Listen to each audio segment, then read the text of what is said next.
వచ్చిన మన వికలాంగ సోదరులందరికీ సోదరీమణులందరికీ నా నమస్కారం. ఈ ప్రోగ్రామ్కి యాక్చువల్గా ఆనరబుల్ మినిస్టర్ గారు రావాల్సి ఉండే, ఆవిడ అనారోగ్య కారణాల వల్ల రాలేకపోయారు. కానీ ఆవిడ శుభాకాంక్షలు ఎప్పుడూ మీతోటి ఉంటాయనేది తెలియజేయమని చెప్పారు.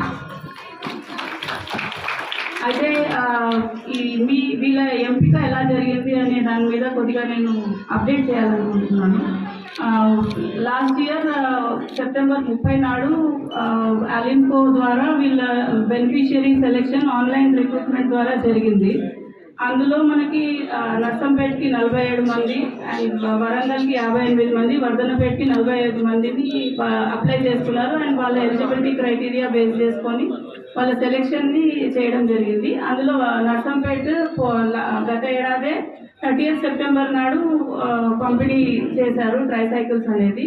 సో ఎన్నికల కారణంగా ఈ ప్రోగ్రామ్ డిలే అవ్వింది. సో అట్లీస్ట్ ఇప్పుడన్నా మనము 2 మందికి బోత్ వరంగల్ అండ్ వర్ధన్నపేటకి సంబంధించిన బెనిఫిట్